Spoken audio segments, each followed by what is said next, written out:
Hello guys, welcome back to another movie review, and today we are reviewing Queer.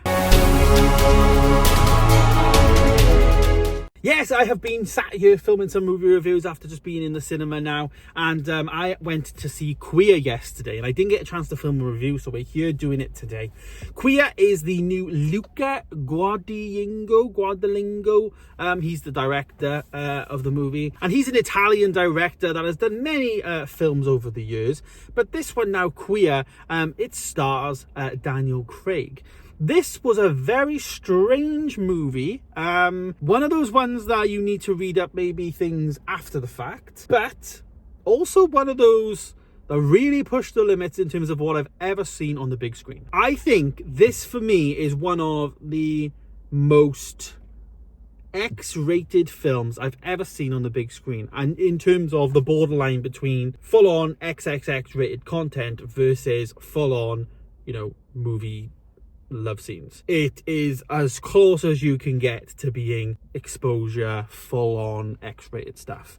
I've never seen a director push it so far. Obviously, it's an 18 in the UK, and it's all about 1950s America, where, well, not America, basically Americans moved to Mexico City. This would have been just after World War II, and they had like little settlements kind of thing, like in Mexico City, there was like, Americans that just lived together, I guess.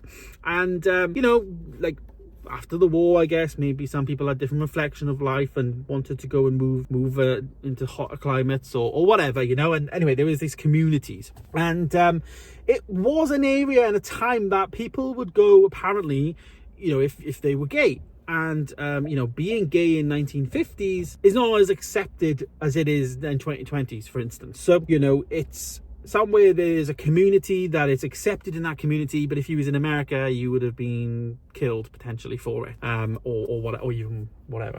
So it's that kind of thing. And Daniel Craig is basically playing a middle-aged, guy. He is gay, and he just seeks younger guys, basically, and he catches the eye of this guy who comes down. He's played by Drew Starkey. And in a nutshell, yeah, they hit her off, but he wants him, but then the other guy, they connect, let's just say, and then he just kind of throws him because he's worried about perception. I think he's with a woman, but it's never actually confirmed if the woman is like his missus or whatever, but I think he's worried about what people will think if he's actually found out to be gay. So it's a bit of a love romance story, but then it goes down this route then of, Daniel Craig's basically saying, I want to pay you to be my bit on the side, or when I want you, I'll pay you, come down to South America with me, we'll travel, we'll explore, and then when I want you kind of vibes. There's drugs in there, there's drink, there's a lot of the same stuff, which I found, that's the side of it I found quite boring, because it was quite same.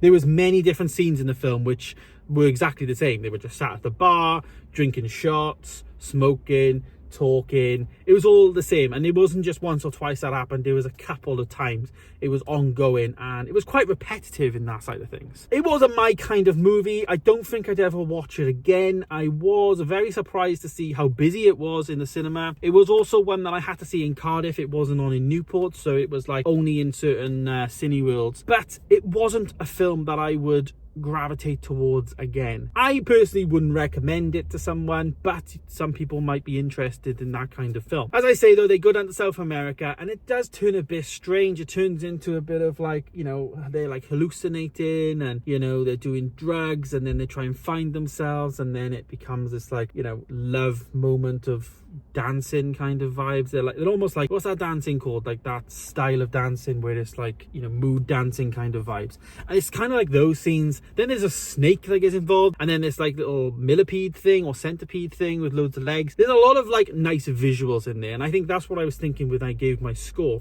which, by the way, I actually rated this a 3-star. I think there was a lot of amazing, good looking shots in this film.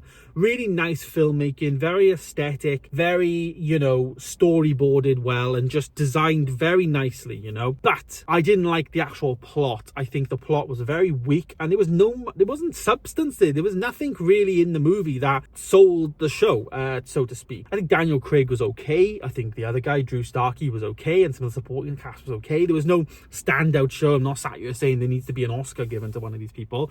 It was okay, you know, but what was really good, which is where my score kind of lied, was the filmmaking aspect from, I guess, Luca Guadagnino or whatever his name is. You know, that filmmaking aspect was fantastic, and the visuals were great, you know, on the screen in the cinema, just looked fantastic. It was a movie that I'm glad I experienced on the big screen, but it's not one that I'm ever going to pick up and watch again. So I appreciate the art that is involved in it. I appreciate the filmmaking direction, etc. But that's it. Even like things like the music and everything else was all just a bit, you know, sideburned, you know. It wasn't really like, you know, 1950s, give us some 1950s music, make her an additional character. There was none of that really. I feel like it just felt a bit maybe half-baked for me personally. It also was a little bit too long for me, which maybe then has got into my like attention span of, you know, found it difficult to watch. So yeah, I gave Queer a 3-star. Not a very good one for me, but hopefully some of you guys might find this useful in terms of, you know, some of you might like it, you know. But if you want to go and watch something that's a really nice, well-made movie from a filmmaking point of view and take notes for your coursework for uni or school or whatever, I think it's great. It's great in terms of some of the choices that were made and the visuals of the shots. There you go though, guys. There's my review of Queer. Thanks so much for watching. Stay tuned for more videos coming soon, and I'll see you in the next one. Goodbye.